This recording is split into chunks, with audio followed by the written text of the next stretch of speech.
Assalamualaikum warahmatullahi wabarakatuh. Innal hamdalillah nahmaduhu wa nasta'inuhu wa nastaghfiruh.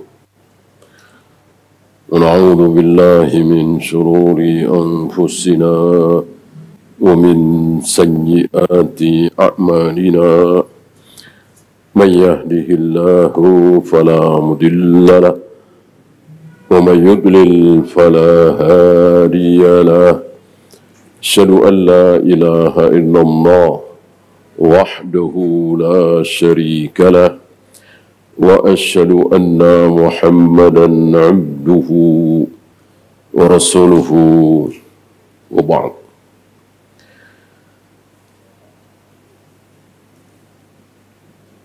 Terakhir kemarin yang mudah diingat apa Bu? Ada satu kata, ada satu kalimat bahasa Arab, bahasa Indonesianya kata. Kalau bahasa Indonesia kalimat kan kumpulan dari kata per kata ya. Kalau dalam bahasa Arab, kata itu satu kata namanya kalimat.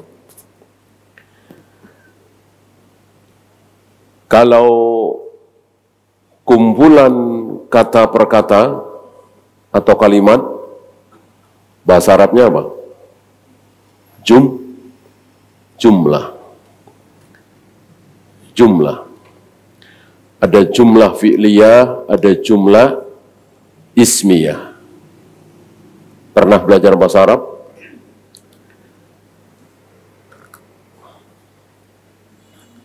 Waktu madrasah dulu ya. Waktu SD mungkin udah lupa. Apa satu kalimat yang mudah diingat dari pelajaran kita kemarin? Orang bilang itu tengah-tengah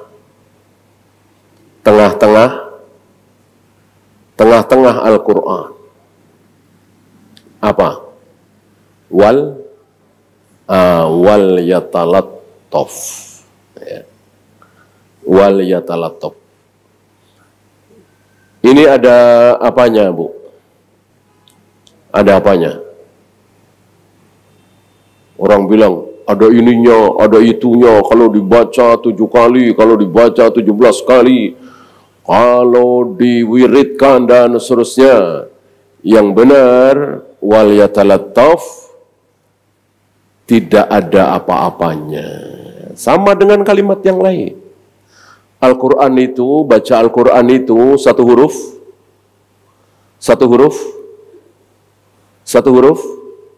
berapa? 10 kebajikan. Ya. Jadi kalau ibu baca alif, lam, mim, berapa itu? 30. Kalau ibu baca Yasin, berapa itu? 20. Ya. Satu huruf dikalikan 10. Bagaimana wal yatalattaf? Sama, nggak ada apa-apanya. Ya. Sering kita dengar dari para kiai, ustadz, dan seterusnya. Ada ininya, ada itunya, ada ininya, ada itunya. Nggak ada. Yang ada apa-apanya apa, Bu?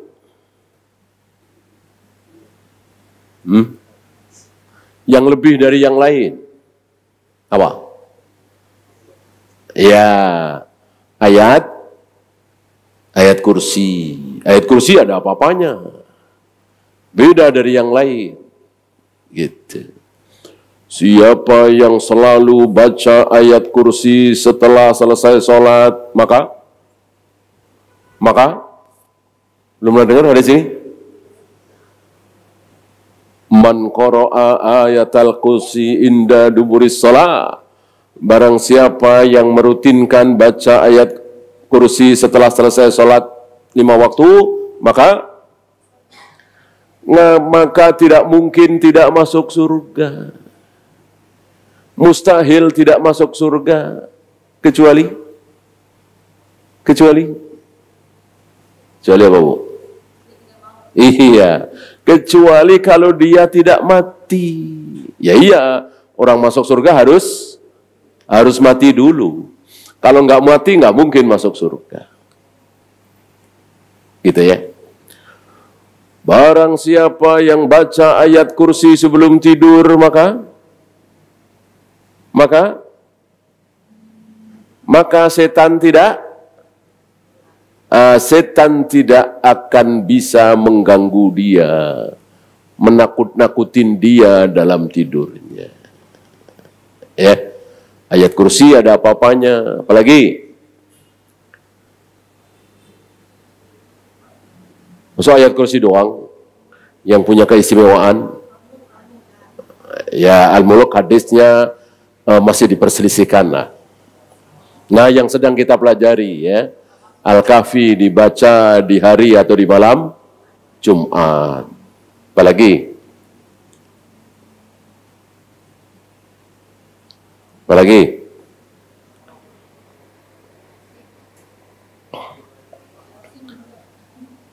Yasin satu pun tidak ada yang sahih.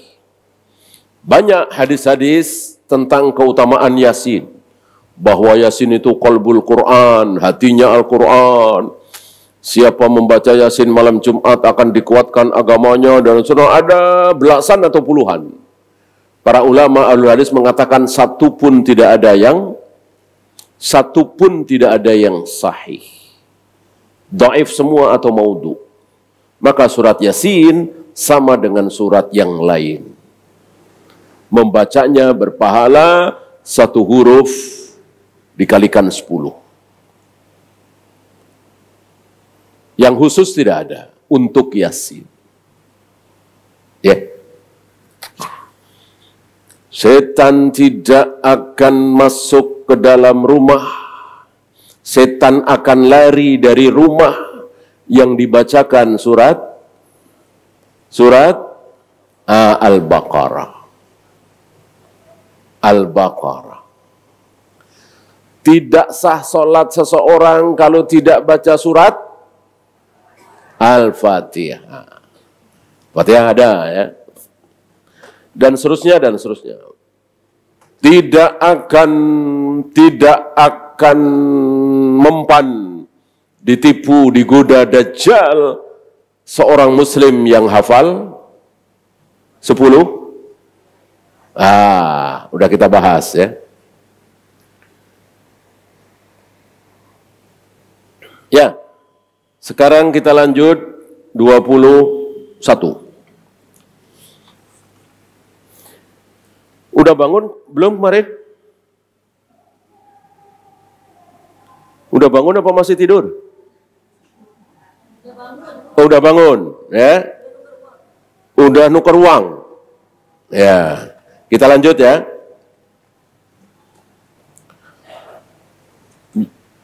Biar yang tidur sekalian bangun. Ya. Wa kadzalika a'tsarna 'alaihim. Demikianlah kami tampakkan mereka itu. Jadi tidak disembunyikan. Kalau yang disembunyikan ya banyak. Ada yang lihat nggak? Turunnya batu dari surga, lalu ke bumi, lalu dipasang di Ka'bah. Ada yang lihat nggak? Nggak ada yang lihat. Oleh Allah nggak ditampakkan. Ya. Padahal kita tahu berdasarkan sabda Nabi bahwa Hajar Aswad itu batu dari surga. Berarti kan diturunkan. Di zaman Nabi Ibrahim atau mungkin sebelumnya. Tapi nggak ditampakkan, nggak ada yang tahu. Tidak ada yang tahu. Ya.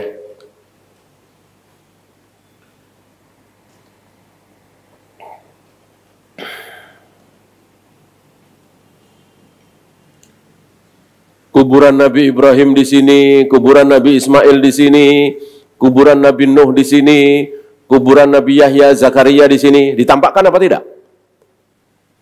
Ditampakkan apa tidak oleh Allah? Ditampakkan apa tidak, Bu? Hah? Rasulullah tahu nggak? Kuburan Nabi Ibrahim di sini, Nabi Ismail di sini, Nabi Musa di sini, Nabi Adam di sini, Nabi Yahya, Zakaria, kan orang-orang hebat, orang-orang soleh, orang-orang bertakwa, orang-orang berilmu. Rasul tahu kuburannya? Nggak tahu. Kenapa nggak tahu, Bu? Kenapa Rasul nggak tahu sih? Sekaliber Nabi Ibrahim, semulia Nabi Ismail, sehebat Nabi Musa, setakwa Nabi Nuh, Rasul nggak tahu kuburan, Rasulullah Muhammad SAW nggak tahu kuburan mereka ada di mana. Kenapa? Kenapa, Bu? Kenapa? Hah? Kenapa kira-kira? Hah? Karena nggak penting, nggak perlu, ya. Buat apa tahu kuburannya? Yang penting tahu ajaran Nabi Ibrahim semulia ini, ajaran Nabi Nuh, ajaran Nabi Musa, Yahya, Zakaria, nasihatnya, tauhidnya, ajarannya, manhajnya, kuburannya nggak penting, nggak tahu nggak masalah. Hari ini tiba-tiba ada seorang Muslim yang prihatin, nggak tahu kuburannya Pangeran Diponegoro. Di mana kuburannya Jenderal Sudirman ya? Di mana kuburannya Ontowiryo? Di mana kuburannya Cut Nyadin? Nggak perlu. Orang Nabi Ibrahim, Nabi Ismail jauh lebih mulia, jauh lebih mulia. Rasulullah nggak tahu. Rasul juga nggak nanya kepada Allah. Allah juga tidak ngasih tahu kepada Nabi Muhammad. Catat. Ingat-ingat nih. Ibrahim kuburannya sebelah sini, Musa kuburannya sebelah sini. Nggak ada. Bisa-bisanya hari ini kaum muslimin di negeri kita harus tahu kuburannya Kiai Haji Anu, pahlawan Anu. Ya. Nggak tahu, nggak masalah, nggak penting, nggak perlu. Gitu ya. Nah, adapun 7 pemuda ini tidak disembunyikan oleh Allah, tapi ditampakkan. Wa kadzalika a'tsarna 'alaihim. Kami tampakkan 7 pemuda yang bersembunyi di dalam goa dalam rangka menyelamatkan akidahnya, tauhidnya. Kalau tidak melarikan diri, kalau masih berada di istana, besar kemungkinan mereka dipaksa menyembah berhala. Karena mereka anak-anak muda, lemah, tidak punya apa-apa, ya sudah. Menyelamatkan diri. Dan ini menjadi contoh. Ya, kalau nggak kuat, nggak bisa, nggak punya kekuatan, udah ngalah aja. Menyelamatkan diri. Yang penting agama kita selamat. Akidah kita, tauhid kita selamat. Jangan seperti anak-anak muda Hizbin Harokin, oh jangan gitu dong. Nggak tanggung jawab itu namanya, nggak mau dakwah, perbaiki lingkungan, jangan malah ditinggalkan. Nah, ini orang-orang Hizbin Harokin, sombong. Berarti dia melecehkan Ashabul Kahfi dong. Itu namanya kalah sebelum bertanding. Apaan? Nggak hebat, nggak gagah, nggak gentle. Jangan pergi, hadapi dakwah sebisanya. Ingat berapa banyak saudara-saudara kita dengan prinsip tadi kita betulkan parlemen ini. Kita benahi kabinet ini. Kita benahi departemen ini, jangan keluar. Akhirnya di situ. Ya. Tujuan awalnya untuk merubah, memperbaiki dakwah, akhirnya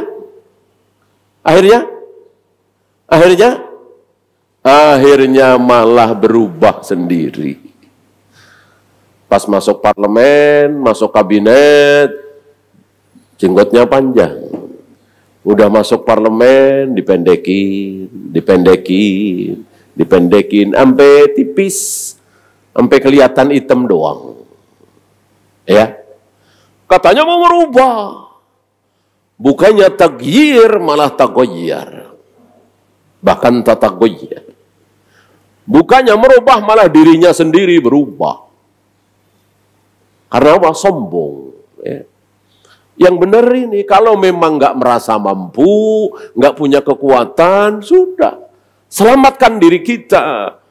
Karena dalam masalah agama, dalam masalah akhirat, dalam masalah pahala dan dosa, orang yang harus kita nomor satu di muka bumi adalah, masih ingat? Siapa orang yang harus kita nomor satukan? Bukan yang masih hidup ya. Bukan. Iya, diri sendiri. Bukan orang tua. Orang tua itu masalah dunia. Misalnya kita punya makanan, kita punya mobil, kita punya uang. Nah, kita nomor satukan orang tua. Adapun masalah pahala dan dosa, masalah agama, masalah akhirat, yang harus kita nomor satukan adalah diri kita sendiri. Ku anfusakum wa ahlikum nara, bukan orang lain. Diri kita sendiri, habis itu anak istri, ya. Saya belum berhaji, misalnya. Bapak saya juga belum berhaji, misalnya. Saya ada rezeki untuk pergi haji, ya. Mana yang lebih baik, pergi haji sendiri, apa menghajikan ayah? Sendiri-sendiri. Karena haji bukan pangkat, bukan jabatan, bukan dunia, tapi akhirat, kewajiban, pahala.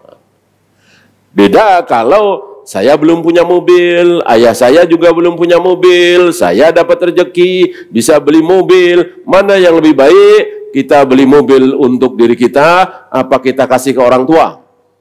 Ah, orang tua, itu kan dunia. Gitu ya. Maka diri kita dulu saja. Ketika diri kita selamat, baru ya.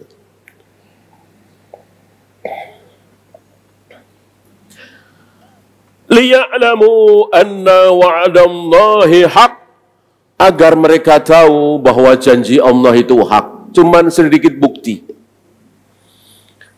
Kan mayoritas manusia hari itu tidak percaya, mana ada sih orang mati hidup lagi. Mana ada sih tangan, kaki, wajah, dada, perut, semuanya sudah hancur. Kok dibangkitkan lagi, hidup lagi, mana ada. Ya. Allah sedikit memberi bukti. Bagaimana 300 tahun lebih nggak makan apa-apa, nggak minum apa-apa. Mestinya hancur. Hancur nggak karuan mestinya. Ya.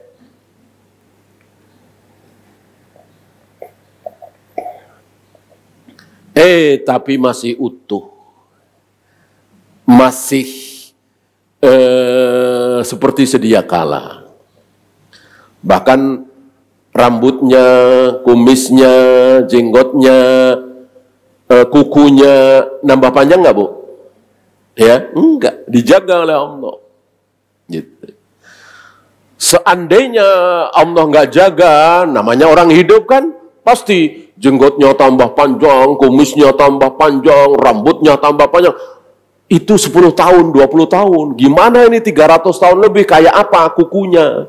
Kayak apa jenggotnya, kayak apa kumisnya, kayak apa rambutnya. Begitu bangun tidur, bareng nih 7 orang bangun tidur, ya, apa yang terjadi?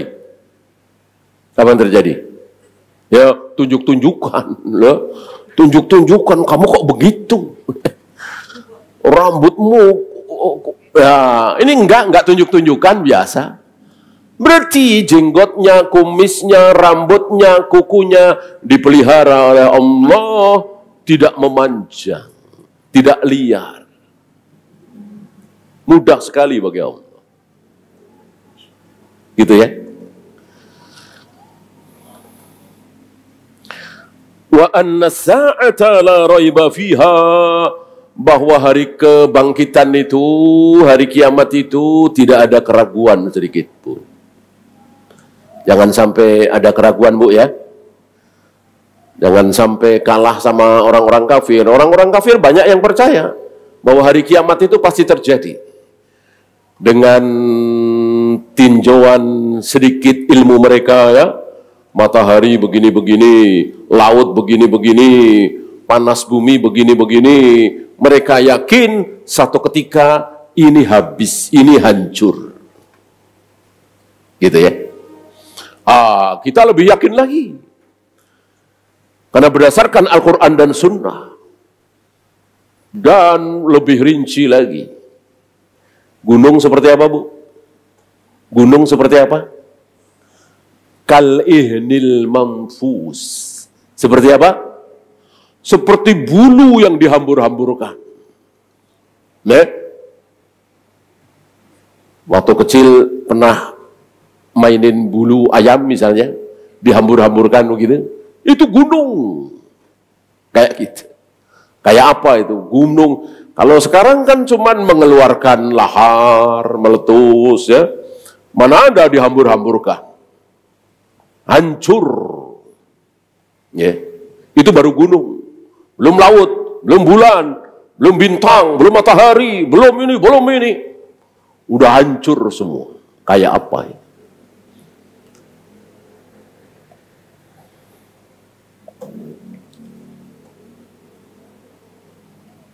إِذْ يَتَنَازَعُونَ بَيْنَهُمْ أَمْرَهُمْ. Ketika mereka berselisih. Mereka berselisih, Bu. Ya. Ini siapa? Ini dari mana? Gitu ya. Saya bacakan ya. Perselisihan ini menarik. Wa kharaja yamshi fi ghairil jadah. Kan yang disuruh beli makanan berapa orang, Bu? Satu ya. Wa kharaja yamshi fi ghairil jadah. Yang satu orang ini turun dari gua itu cari makanan perkampungan, tapi tidak melewati jalan raya. Melewati ya jalan-jalan sempit. Istilah kita mungkin jalan-jalan tikus ya. Biar tidak banyak dilihat orang. Mereka takut kan? Karena mereka melarikan diri menyelamatkan agamanya. Hatta intaha ilal Madinah, sampailah ke kota, ke perkampungan. Wa dzakaru anna ismaha Daksus. Ada yang mengatakan satu orang ini namanya Daksus, tapi ini enggak ada riwayat ya, bisa benar bisa salah. Wa huwa yadhunnu annahu qaribul ahdi biha. Dia merasa bahwa baru kemarin sore, kemarin siang aku meninggalkan tempat ini. Padahal sudah 300 tahun lebih. Wa kana an-nasu qad tabaddalu qarnan ba'da qarnin, jilan ba'da jilin, wa ummatan ba'da ummatin. Padahal sudah ganti berapa generasi.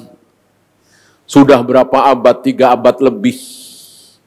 Sudah mati, lahir, dewasa, mati lagi, lahir lagi. Taruhlah rata-rata umur 100 tahun lah ya.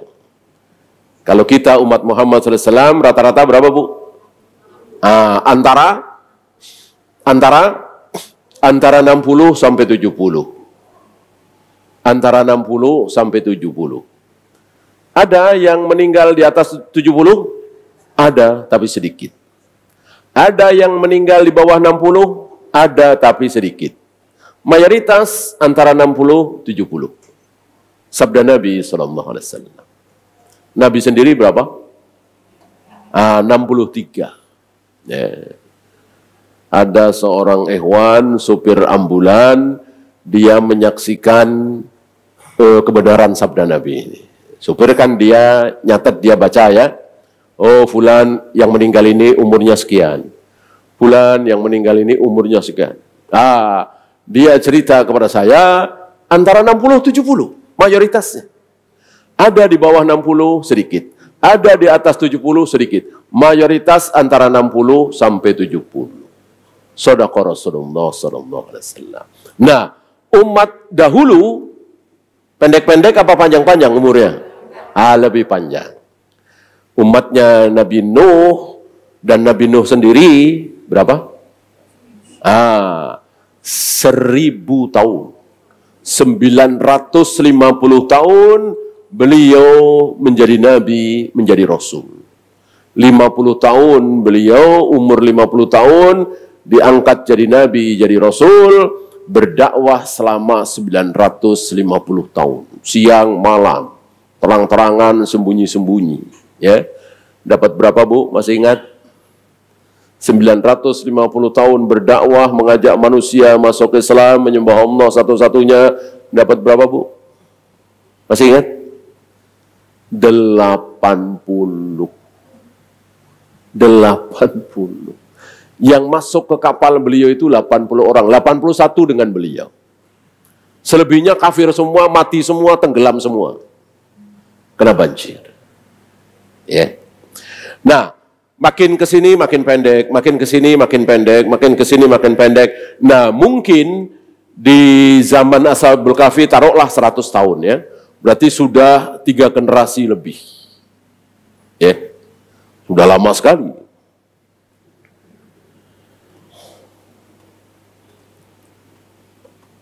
Wa tagayyarat al-biladu wa man 'alaiha.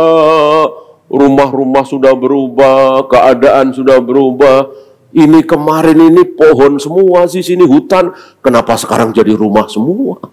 Cepat amat bangunnya, padahal baru kemarin. Gitu ya. Dia tidak tahu kalau sudah 300 tahun. Faja'ala la yara syai'an min ma'alimil baladil lati ya'rifuha. Sudah beda, sudah enggak ada sisa.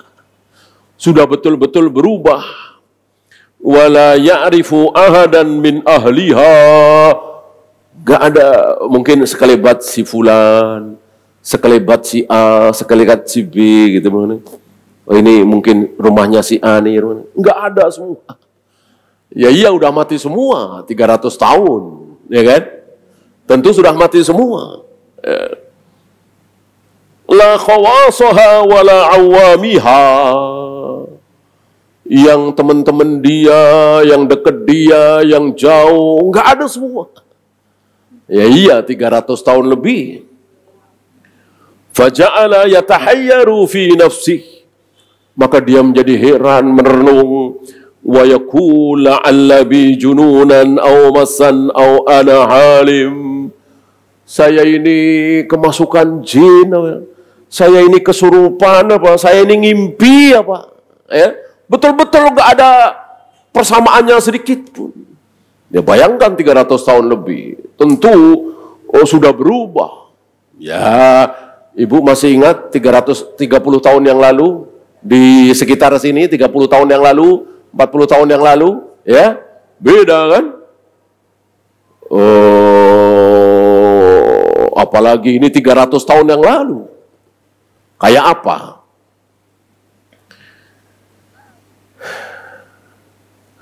Wa yaqul wallahi ma bihi syai'un min dzalik wa inna ahli bihadhihi al-ballati asiyata amsin ala ghairi sifat. Wallahi saya tidak habis pikir kenapa baru kemarin saya tinggalkan tempat ini, sekarang sudah nggak ada persamaan sedikit pun. Sudah beda sebeda-bedanya. Gimana ini? Bingung dia. Sumakal, lalu dia berkata dalam hati, inna ta'jilal khuruji min hahuna la aula li. Aku harus cepat-cepat meninggalkan tempat ini. Daripada aku bingung, pusing seperti orang gila, aku harus tinggalkan tempat ini. Tsumma amida ala rajulin mimman yabi'u ta'am. Lalu karena tujuan utamanya, apa tadi Bu? Tujuan utamanya dia? Cari makan.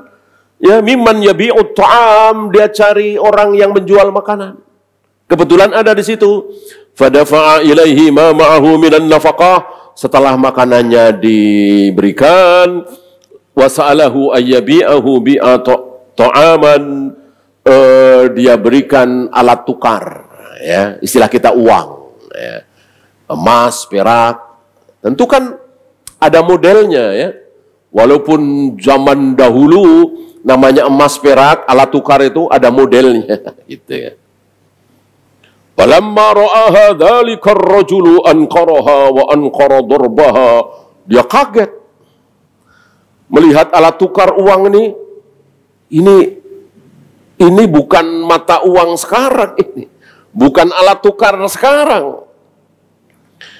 Fadafa'ah ila jarihi.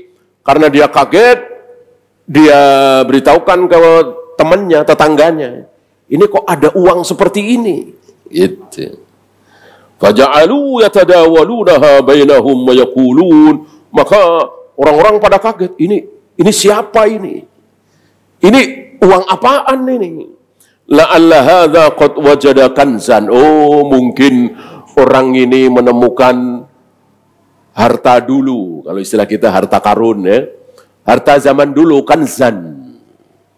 Ada temuan barang-barang langka. Fasa'aluhu an amrihi wa min aina lahu hadhihi an-nafaqa.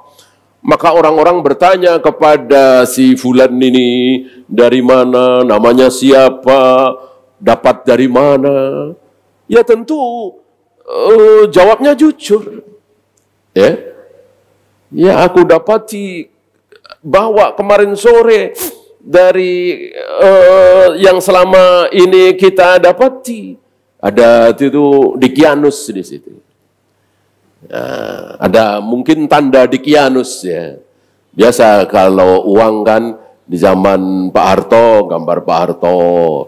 Di zaman Soekarno ada gambar Soekarno. Nah, ini ada tulisan Dikianus. Ya. Oh, kaget mereka. Karena Dikianus sudah meninggal ratusan tahun yang lalu. Iya kan? Fanasabuhu ilal junun. Maka ditanya, akhirnya jujur begini.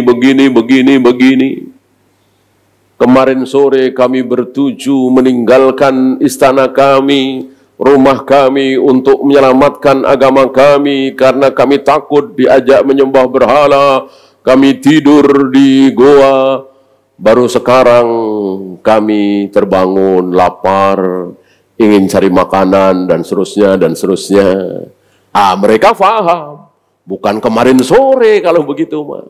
Dikianus sudah ratusan tahun yang lalu. Maka mereka berbondong-bondong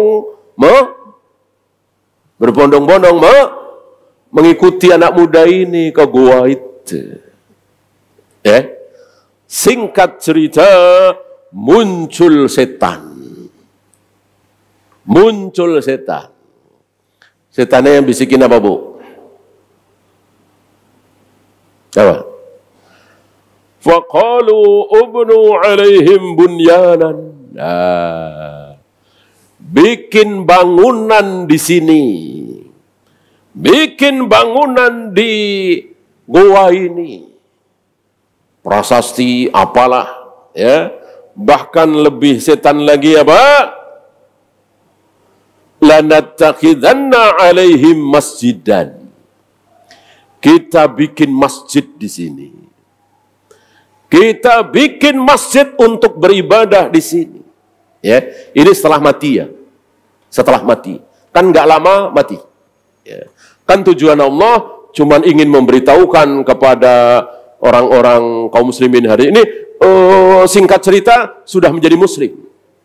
Jadi negeri kafir di mata Dikianus itu 300 tahun kemudian setelah dakwah menjadi negeri muslim. Ya mungkin ada nabi yang diutus oleh Allah, cuman tidak disebut siapa ya. Maka salah satu yang membuat anak muda ini jujur adalah ketika melihat orang-orang, subhanallah, astagfirullah, masya Allah, dia kaget. Loh, orang-orang kok sudah mengenal Allah? Gitu. Kok orang-orang udah nggak berbuat syirik lagi? Gitu. Akhirnya dia tahu, diberitahu oleh orang-orang itu bahwa kami di sini sekarang beriman, menyembah Allah satu-satunya, Muslim, tidak menyembah berhala lagi, dan seterusnya, dan seterusnya. Dan itu sudah terjadi puluhan, bahkan ratusan tahun. Maka anak muda ini jujur. Nah, yang jadi masalah setannya ini. Setannya mewahyukan, membisikkan, supaya kaum muslimin membuat, apa tadi Bu? Masjid. Dan ini setan. Setan menyuruh mereka bikin masjid. Masjid di atas? Di atas? Di atas kuburan. Bolehkah membangun masjid di atas kuburan? Bolehkah mengubur mayat di area masjid? Tidak boleh. Bolehkah kita sholat di masjid yang ada kuburannya? Tidak boleh. 4 atau 5 hari sebelum Nabi wafat, beliau mengatakan, la'anallahul yahuda wan nasara. Allah mengutuk, melaknat orang-orang Yahudi dan Nasrani. Kenapa? Ittakhadu kubur anbiya'ihim masajid. Karena mereka menjadikan kubur-kubur para nabi menjadi masjid. Gara-gara mereka sholat di masjid yang ada kuburannya, padahal kuburannya adalah kuburan para nabi. Mereka dikutuk, mereka dilaknat. Nah, lihat hari ini kaum muslimin. Kita semakin yakin dengan sabda Nabi bahwa kelak di akhir zaman kaum muslimin akan mengikuti kebiasaan Yahudi dan Nasrani. Ini salah satunya. Yang menjadikan kubur-kubur sebagai masjid itu kelakuan Yahudi dan Nasrani. Kata Nabi SAW. Nah, hari ini ditiru oleh kaum muslimin, diambil oleh kaum muslimin. Berapa banyak kaum muslimin yang bangga ketika ayahnya dikubur di depan masjid, ketika kakeknya dikubur di samping masjid, bahkan di dalam masjid itu sendiri, seperti di mana Kuitang di situ ya, di Keramat Raya situ ya.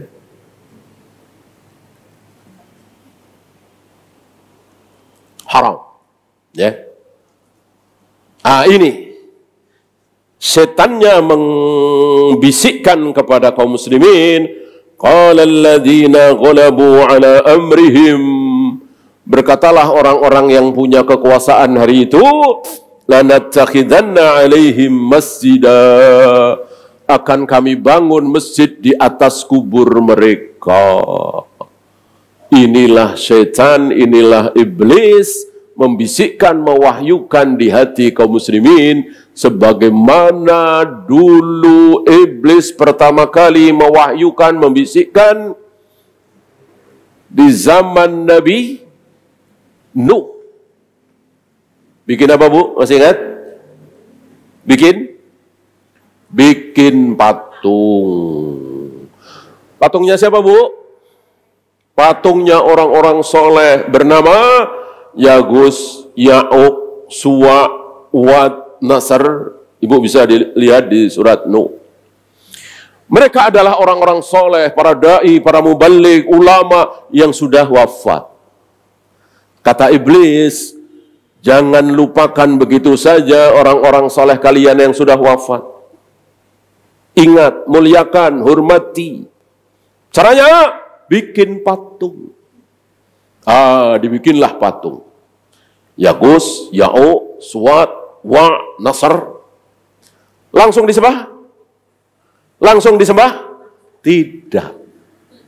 Tidak. Kalau langsung disembah, iblis tidak pintar. Iblis pintar, lihai. Enggak, bikin patung aja untuk memuliakan aja supaya ingat. Nih, wajahnya Jenderal Sudirman kayak ini.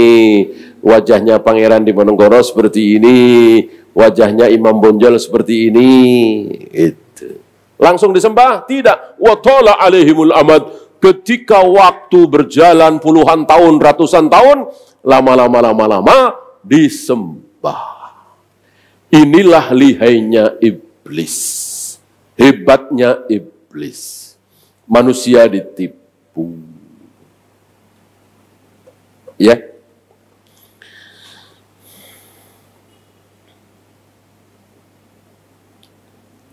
Ada pertanyaan?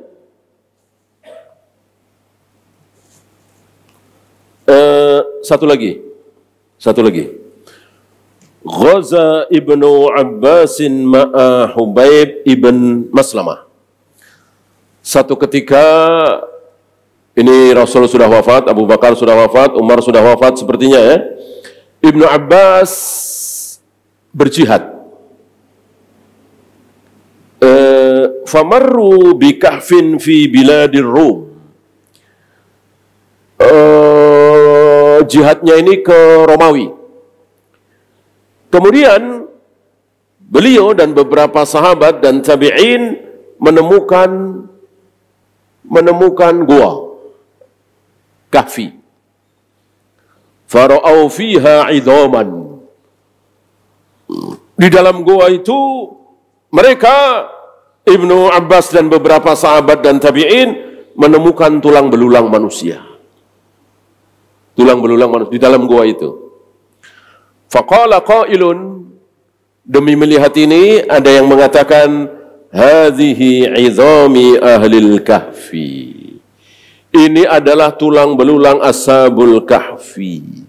Ya. Dijawab oleh Ibn Abbas, laqad baliyat izamuhum min aktsari min 300 sana.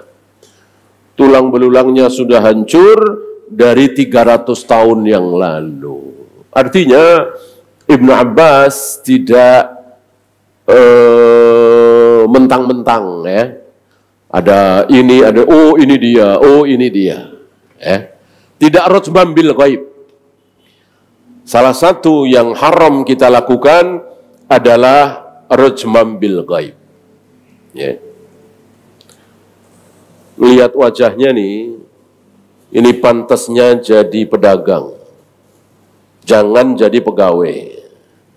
Boleh nggak, Bu? Itu namanya rajman bil ghaib. Sini, tangannya. Nah, lihat garis tangannya, ini nggak cocok kalau jadi pedagang. Cocoknya jadi pegawai. Boleh nggak, Bu? Boleh nggak, Bu?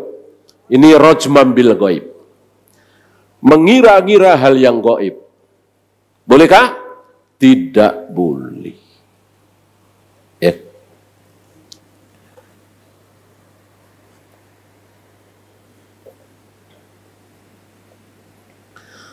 Satu lagi. Waqad rawayna an Amiril Mukminin Umar bin Al-Khattab. Ada riwayat dari Umar bin Al-Khattab annahu lamma wajada qabra Daniel. Ini Rasul sudah wafat, Abu Bakar sudah wafat, kaum muslimin dipimpin oleh Umar.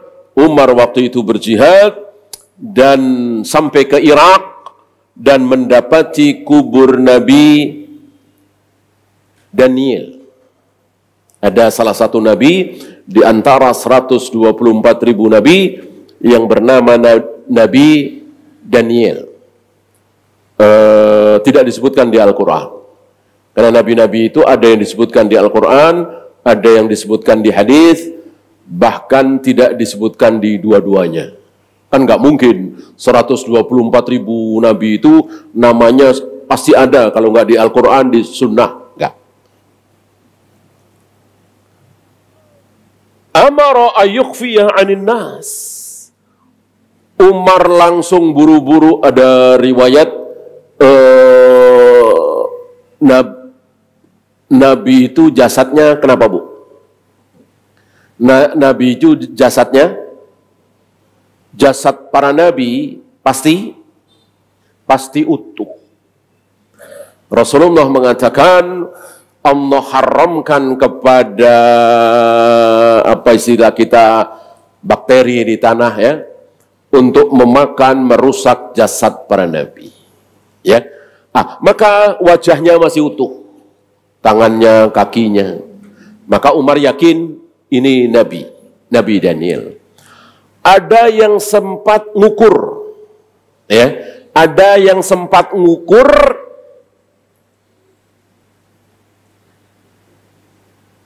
tinggi hidung. Maksudnya mancungnya hidung ya. Mancungnya hidung ibu ada segini ya. Maksudnya dari mana nih, apa ini namanya ya, sampai sini ya, Ada segini? Kan nggak ada ya. Segini ada? Nggak ada.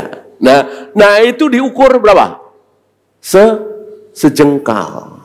Jadi dari sini sampai sini itu sejengkal. Ya iya karena wajahnya besar. Zaman dulu kan. Ibu masih ingat tinggi Adam berapa? Situna dzira'an 60 hasta. Ya mungkin 40 meteran, 50 meteran. Adam. Ya nggak mungkin Adam 60 hasta, 40 meteran, tiba-tiba hidungnya kayak saya ini, ya nggak mungkin lah, ya kan? Bukan hidung ini, mungkin apa tai lalat, ya kan? Oh, tinggi besar tentunya, ya kan? Nah, ini Nabi Daniel itu diukur dari sini sampai hidung yang paling tinggi ini itu sejengkal. Ya. Ibu yang paling mancung ada setengah jengkal? Nggak mungkin, ya. Ini sejengkal. Luar biasa. Amara ayukfiya anin nas. Umar cepat-cepat menyuruh orang-orang untuk mengubur langsung. Cepat kubur. Jangan sampai ada yang tahu. Ya. Wa an tudfana tilka ar-raq'atu allati wajaduha indahu. Oh, cepat-cepat dikubur di tempat yang ditemukan jenazah tersebut. Tidak boleh dipindahkan. Jadi seluruh nabi harus dikubur di tempat di mana nabi tersebut meninggal. Meninggal di kamar, ya di kamar itu dikubur. Meninggal di pantai, ya di pantai itu dikubur. Meninggal di bawah pohon, ya di bawah pohon itu dikubur. Meninggal di pinggir kali, ya pinggir kali itu dikubur.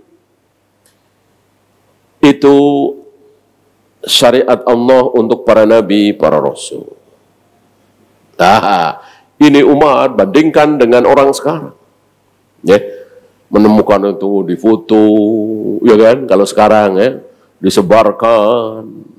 Umar langsung disembunyikan. Mirip anaknya Ibnu Umar satu ketika mau umroh atau haji mendekati Mekah melihat pohon. Dan pohon itulah yang disebut dalam Al-Quran. Yubayyi'unaka tahta syajarah. Mereka membaiat engkau ya Muhammad di bawah pohon. Dan betul-betul berbaiat. Ibnu Umar tahu ini pohonnya. Pohon yang disebut dalam Al-Quran. Ya udah lewat. Tahun depannya lagi, Ibnu Umar umroh lagi, lewat situ, pohon itu sudah nggak ada. Mungkin rungkat, tahu rungkat ya. Mungkin ya, kenapa pokoknya nggak ada lah. Ibnu Umar sedih apa senang? Ibnu Umar senang apa sedih? Melihat pohon itu udah nggak ada lagi, pohon yang disebut dalam Al-Quran, Ibnu Umar sedih apa senang? Senang. Senang, alhamdulillah nggak ada, ya, karena nggak ada gunanya dan bahaya. Ya.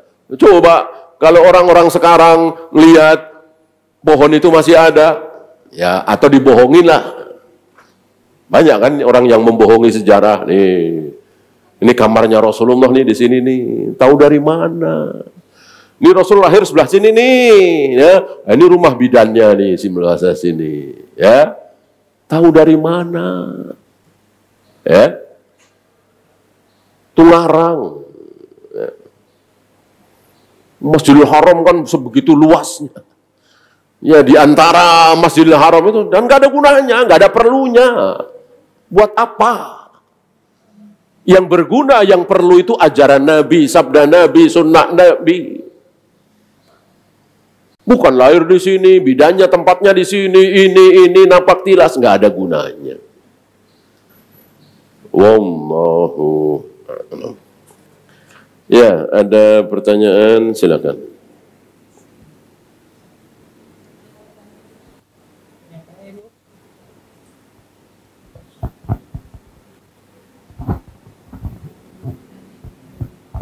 Assalamualaikum Ustaz. Assalamualaikum warahmatullahi wabarakatuh. Saya Ibu Sonia. Saya mau bertanya, itu kan tadi Ustadz bilang makam itu nggak boleh ada di dalam masjid.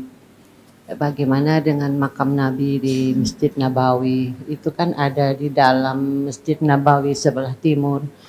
Begitu juga Umar bin Khattab juga ada di situ. Pertanyaannya bagus. Kapan kuburan Nabi masuk Masjid Nabawi? Pernah dengar? Ya.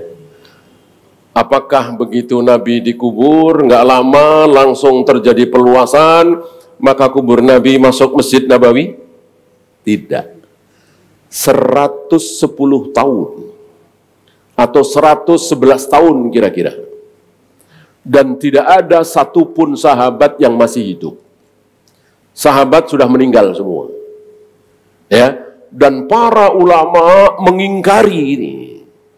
Mengingkari kebijakan pemerintah waktu itu yang memasukkan kubur Nabi ke Masjid Nabawi. Selama ini kalau ada perluasan selalu ke depan, kalau enggak ke samping kanan, kalau enggak ke belakang. Ini tumben-tumbennya perluasan ke kiri. Ya otomatis kubur Nabi masuk.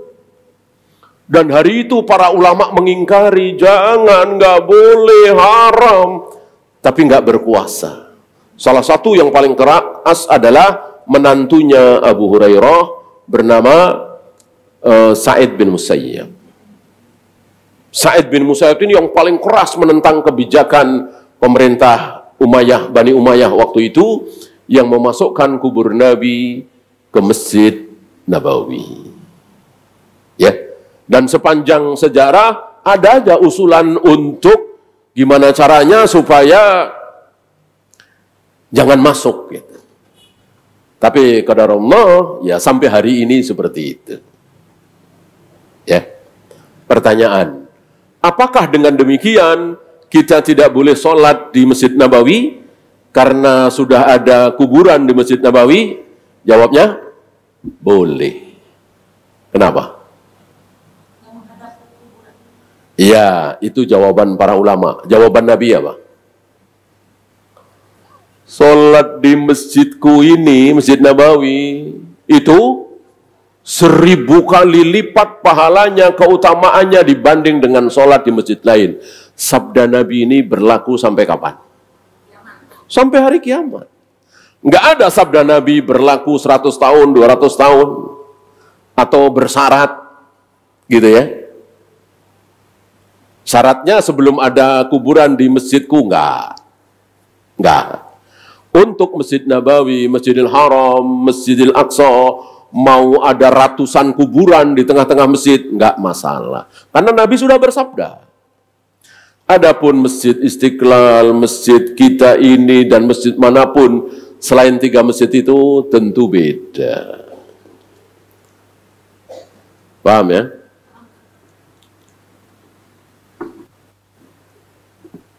Bagaimana sikap fulana jika ada orang dekat keluarganya yang zalim terhadap fulana, sering berkata ketus, lisannya tajam, dan seterusnya. Ini pernah ditanyakan seorang sahabat kepada Nabi. Ya Rasul, aku selalu berbuat baik kepada dia, tapi dia jahat sama saya. Memfitnah, mencaci, memaki, dan seterusnya. Apa kata Nabi? Apa kata Nabi? Dia sedang memberikan pahalanya kepada engkau. Engkau setiap hari diberi pahala oleh dia. Mendengar ini sadar. Ya. Bu, mau nggak nih saya kasih pahala? Ya, masa nolak sih, ya kan? Insya Allah mau. Nah, itulah. Maka jawaban bagi si penanya adalah sabar, sabar, dan bertekad untuk nanti di hari kiamat untuk panen pahala. Dicaci, dimaki, dihujat, difitnah, sedang mengumpulkan pahala. Coba ingat-ingat ke situ ya. Nggak usah balas, nggak usah ini, nggak usah itu. Bagaimana hukum baca Al-Fatihah setelah sholat fardu? Tidak ada. Membaca Al-Fatihah yang disunahkan cuman dalam sholat. Dan nggak sah sholat kalau nggak baca Al-Fatihah. Ya. Mau sholat 5 waktu, mau sholat sunat, sholat Id, sholat mayat. Coba ibu cari sholat yang nggak ada Al-Fatihahnya, ada nggak? Nggak ada kan? Sholat nggak ada rukunya, nggak ada sujudnya, ada nggak? Ada. Ada. Sholat rukuknya 2 kali. 1 rakaat rukuknya 2 kali, ada nggak? Ada. I'tidalnya 2 kali. Tapi sholat nggak ada Al-Fatihahnya, nggak ada. Nah pertanyaan, adakah di luar sholat disuruh baca Al-Fatihah? Nggak ada. Nggak ada. Adapun ibu sambil nunggu temen, sambil nunggu kereta, baca Al-Fatihah, boleh nggak? Boleh. Yang nggak boleh itu menentukan. Kalau mau taklim nih, kita harus baca Al-Fatihah. Kalau nutup taklim pengajian nih, kita baca Al-Fatihah. Selesai sholat nih, kita harus baca Al-Fatihah. Nah, ini yang nggak boleh. Maniktado faqad syara'a.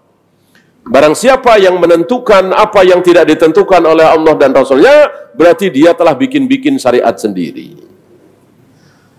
Adapun tidak menentukan, ya daripada bengong, daripada diem aja, daripada ngelamun, maka baca Al-Fatihah, ya tentu bagus sekali. Gitu ya.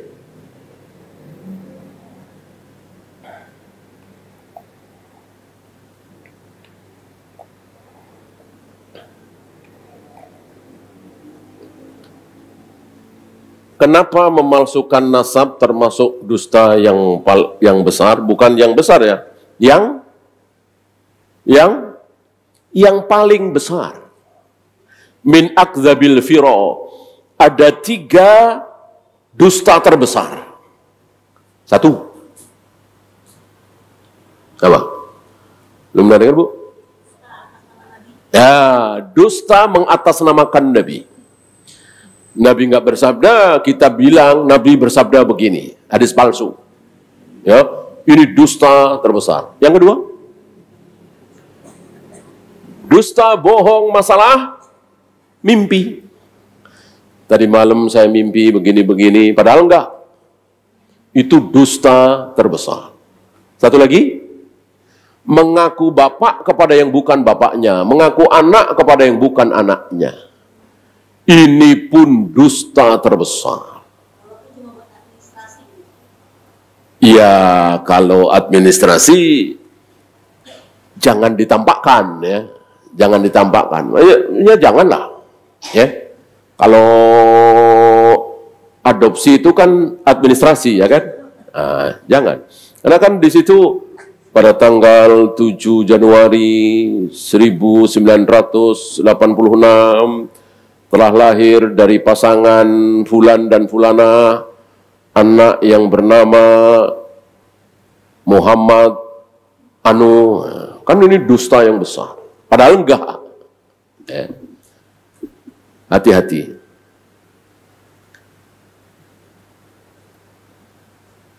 Apakah Goa Ashabul Kahfi saat ini ada dan boleh diziarah? Enggak. Alhamdulillah ditutup oleh Allah.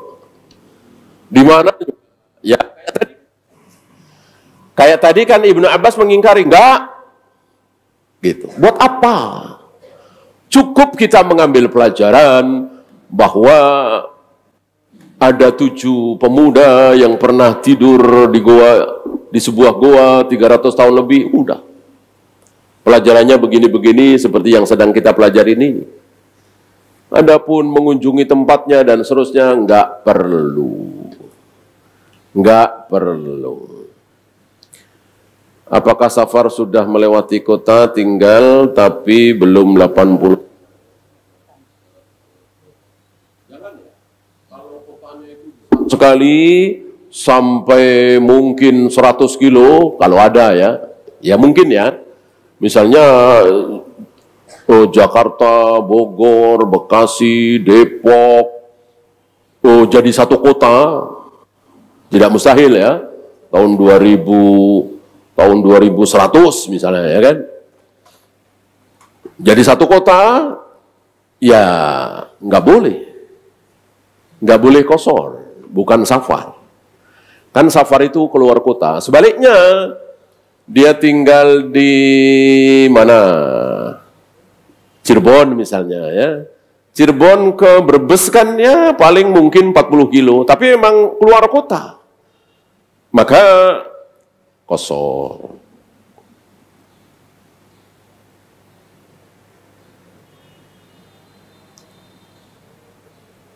Bagaimana saya sebagai ibu punya anak sudah menikah, tapi malah semakin menjauh dari keluarga?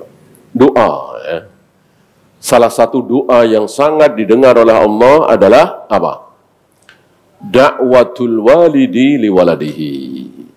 Doa orang tua untuk kebaikan anak. Di sepertiga malam, ketika ibu berbuka, ketika ibu nunggu qomat, ketika sedang safar, ketika sedang sujud, berdoalah. Di samping ya tentu harus dengan usaha. Dan cari dan dibahas ya. Kenapa si anak ini makin menjauh. Barangkali ada sesuatu. Barangkali kita sebagai orang tua juga ada salahnya. Kan namanya orang tua kan tidak selalu benar ya. Harus dibahas.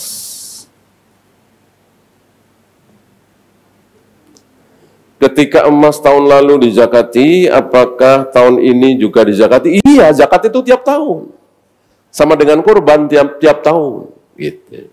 Jadi kalau ibu punya emas 5 kilo, ada yang punya emas 5 kilo, ya, itu tiap tahun berkurang. Berkurang 2,5%, berkurang 2,5%, berkurang 2,5%, berkurang. Oleh karena itu di dalam Islam menabung adalah rugi. Karena pasti berkurang. 2,5% kan nggak sedikit. Ya kalau uang cuman 10 juta, 20 juta ya. Kalau uangnya 100 miliar, 2,5%-nya berapa? Uangnya 100 miliar, 2,5%-nya berapa? Nggak ada yang belajar matematika dulu. Uangnya ibu punya uang 100 miliar, 2,5%-nya berapa? Iya, 2,5 miliar. Gede apa gede tuh? 2,5 miliar. Iya, kasih orang 2,5 miliar. Ya kan? Makanya jangan nabung. Ya? Apain? Iya, usaha. Ini putarkan. Jadi ekonomi hidup. Ibu tahu yang bikin ekonomi itu ancur-ancuran, nggak hidup? Tahu? Itu uang ngendep di bank. Ya? Numpuk-numpuk di bank, pada ditabung. Ekonomi hidup kalau uang dibelanjakan. Ya, udah berapa ini warung bakso? 10, tambah lagi 20, 30. Ekonomi luar biasa. Maka dalam Islam nggak ada ajaran menabung. Tapi wa anfiku, infakkan, belanjakan. Untuk sodako bagus. Nggak sodako tapi memang belanja gitu. Maka para ekonom, ahli ekonomi itu selalu menginginkan ayo belanja. Uang jangan ditabung, jangan ayo belanjain. Nah kalau belanja cuman makan, minum, pakaian ya cuman segitu, maka putarkan buat usaha.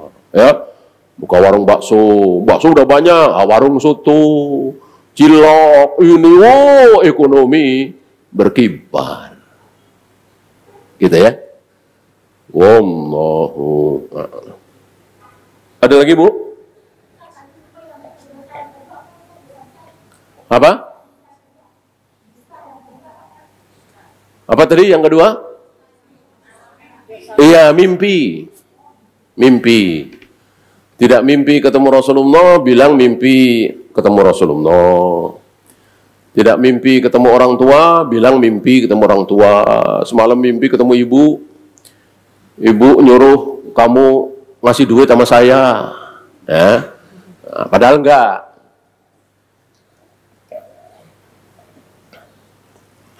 Berdosakah seorang ayah yang membolehkan anak perempuannya bersekolah di luar kota tanpa mahram? Mungkin. Sekolah nggak mungkin safar kan? Safar itu jalan-jalan, belanja, apalagi silaturahim, ya, seminggu, 2 minggu, ya lama-lamanya sebulan. Lah kalau sekolah kan bertahun-tahun, bisa 3 tahun, bisa 4 tahun, bisa 5 tahun. Safar apa mukim? Mukim. Maka anak perempuan sekolah di Jogja boleh, anak perempuan sekolah di Surabaya boleh, anak perempuan sekolah di Madinah, Mekah boleh, mukim kan? Tapi dalam perjalanan harus ditemani oleh ayahnya, oleh abangnya, oleh pamannya, suaminya, dan seterusnya. Kalau sekolahnya mukim.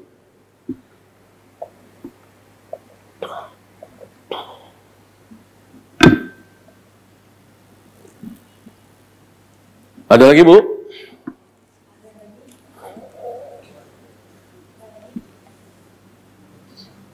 Adakah dalil keutamaan sedekah di hari Jumat? Tidak ada ya. Hanya pendapat ulama saja. Jadi mau Jumat, mau Sabtu, mau Senin, berpahala. Berpahala. Pendapat ulama Syekhul Islam ada.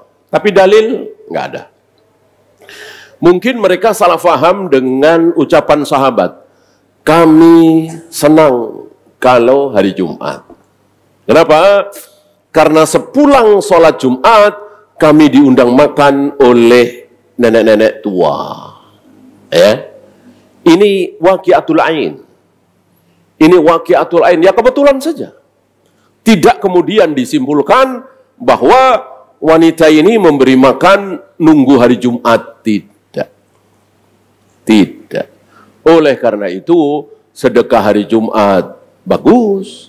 Hari Sabtu, hari Ahad, hari Senin bagus. Sama-sama baik.